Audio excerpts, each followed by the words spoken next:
Hey there YouTube fans, AC Productions here, and today I'm going to be answering a question that comes in from Kieran McCarthy.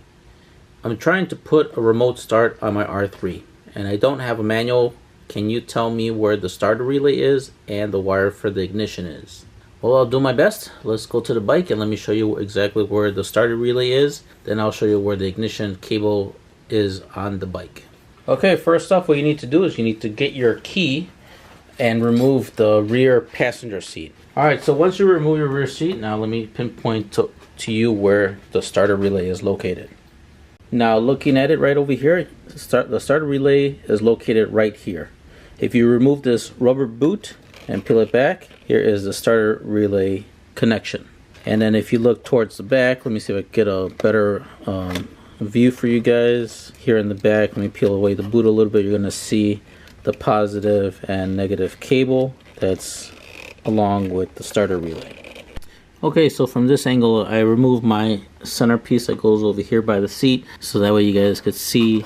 Here's the rubber boot, and then here is the positive right here and the negative right there for the starter relay. So starter relay is pretty easy to get to. It's not that hard, just removing the rear passenger seat and you're able to get to it pretty quickly. Now next we're going to move on to the front of the bike to show you where the ignition switch wire is. Alright, now for the ignition switch, it's going to be a little bit more tricky. So as you can see, there is the ignition right there. Now if you go to the bottom, alright, so if you look right over here, right here, this is your ignition switch right over here, and here's the cable that comes out from the ignition switch. Now your ignition cable is going to be a skinny one right over here. So you're going to notice a skinny one, a fat one in the back. You can see that. So a skinny one, a fat one in the back, and another skinny one all the way on the right side. So it's going to be that skinny one all the way on the right side. And to get to that cable, you're going to have to pretty much remove your gas tank to get to the wire harness, because the wire harness is actually for the ignition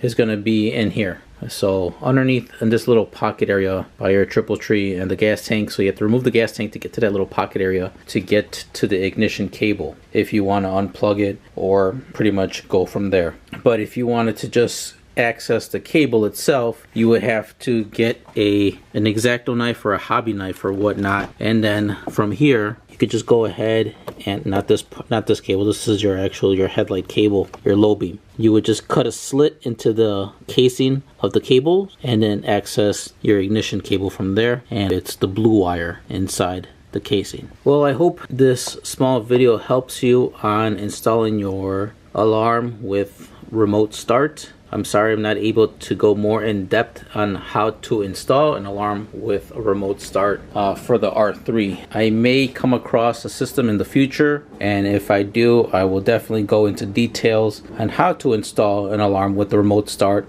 for the R3. Just note that if you do the remote start on your R3, make sure that you have your bike in neutral prior to starting it up. Alright, well, like I said, I hope I was able to answer your question on the location of the R3's starter relay and location of the ignition cable. If you have any more questions, leave them in the comments below. If you haven't yet subscribed, don't forget to subscribe. Hit the notification button to get the latest videos of my installs, and thanks for watching.